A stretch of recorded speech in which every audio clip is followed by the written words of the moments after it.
میں نے کہا اس قرآن کی کون سی سورت ہے جس کو پڑھنا دن میں کئی مرتبہ واجب ہے؟ کون سی سورت ہے؟ سورۃ الحمد۔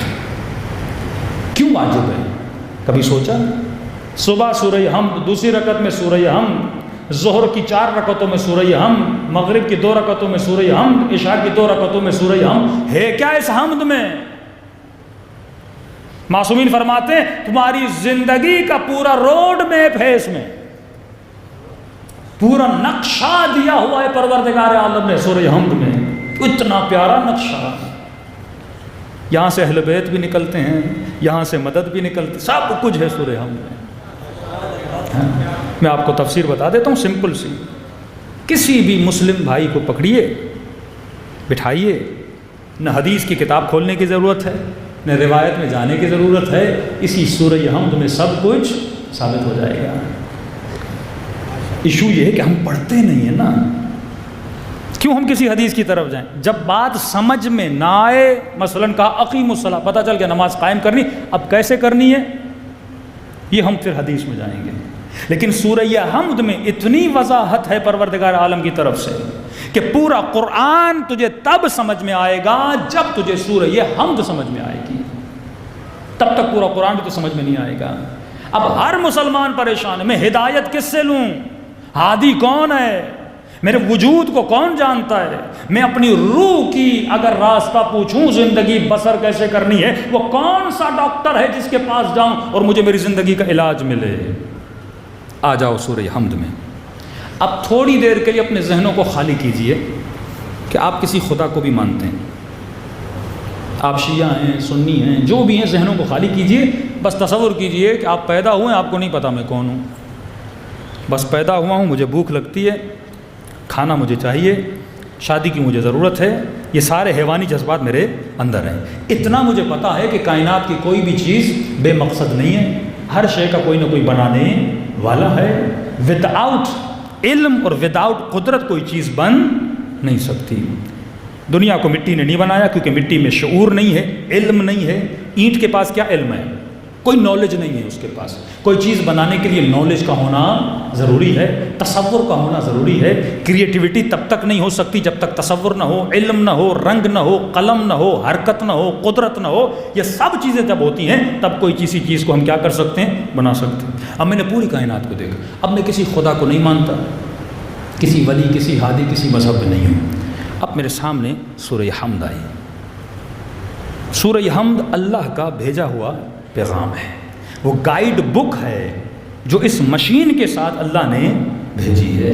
شروع کرتا ہوں۔ سب سے بڑا اعتراض جو جوانوں پہ ہوتا ہے، شیعوں پہ ہوتا ہے، جو آج کل آپ کے مہربان محمد علی مرزا انجینئر صاحب بھی بڑا کر رہے ہیں کہ یا علی مدد کہنا بدعت ہے، اور قرآن سے بتاتے ہیں بدعت ہے۔ کئی جوانوں نے کہا مولانا اس کا کوئی جواب نہیں دے رہا۔ میں نے کہا سمپل سا جواب ہے، تم قرآن سے باہر نہ نکلو، قرآن میں اللہ نے جواب دیا ہوا ہے۔ بسم اللہ الرحمن الرحیم۔ ترجمہ شروع کرتا ہوں اس میں خدا کی مدد سے۔ ترجمہ یہ نہیں ہے باللہ الرحمن الرحیم، یہ بھی ہو سکتا تھا۔ شروع کرتا ہوں اللہ سے، نہیں، اس میں خدا سے۔ اللہ کے بیچ میں اور مدد کے بیچ میں ایک اسم ہے،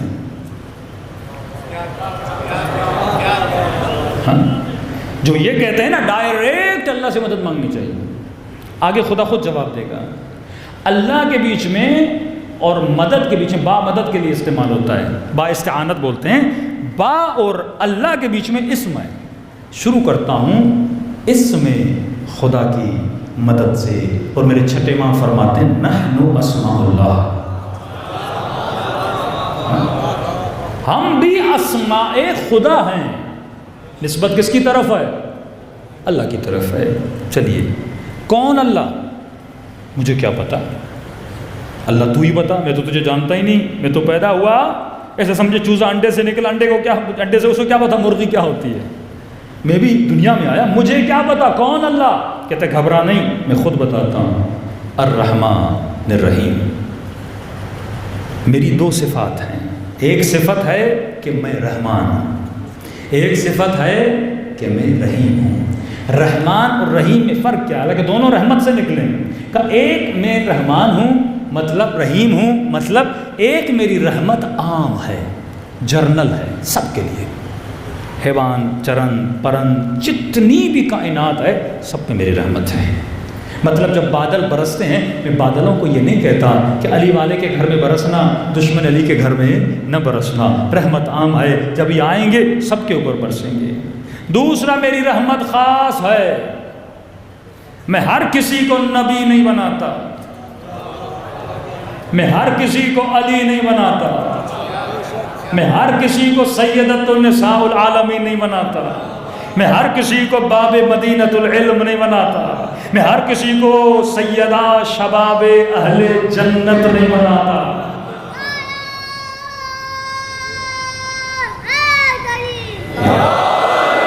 یہ میری رحمت خاص ہے، میں ہر کسی کو حسین کی مجلس پہ نہیں بلاتا، میں ہر کسی کے دل میں علی اور آل علی کی محبت کو نہیں ڈالتا۔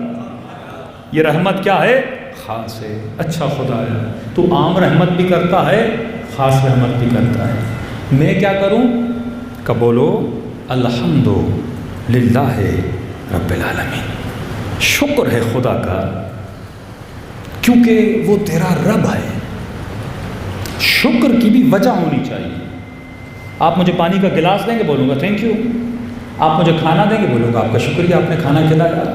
آپ مجھے کسی جگہ تک چھوڑیں گے، کہوں گا شکریہ، آپ نے کچھ میرے لیے کیا، آپ نے، اے خدا تو نے میرے لیے کیا کیا؟ کہ میرا شکر کرو، کیوں؟ کیونکہ میں تیرا رب ہوں۔ اگر میں تدبیر نہ کرتا دنیا نہ بنتی۔ میں مدبر الامور ہوں، میں مینیجر ہوں، مینیج کرتا ہوں پوری کائنات کو۔ میں نے تجھے بنایا، میں نے تجھے خلق کیا، اور کیوں خلق کیا؟ میں نے تدبیر کر کے تجھے بنایا ہے۔ تو اپنے وجود کو دیکھے گا، ایک بہت بڑی سائنس ہے تیرے وجود میں، دنیا کی کوئی چیز کسی شے سے جدا نہیں ہے۔ میں نے تمہارے وجود کو تدبیر کیا۔ تدبیر کیوں کیا؟ رب العالمین، مطلب پورے جہاں کی تدبیر کرنے والا میں ہوں۔ الحمدللہ رب العالمین، پھر کہتا ہے الرحمن الرحیم، میں رب اس لیے ہوں کیونکہ میں رحمان ہوں، میں رب اس لیے ہوں کیونکہ میں رحیم ہوں۔ کبھی سوچا؟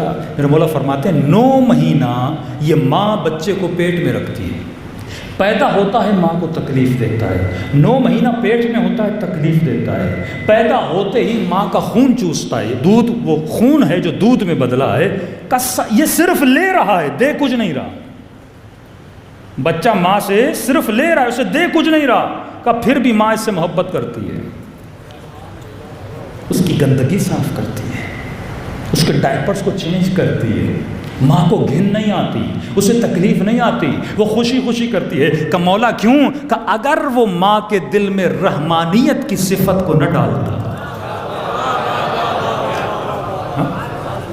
اس صفت کی وجہ سے یہ ماں سب کچھ کر رہی ہے۔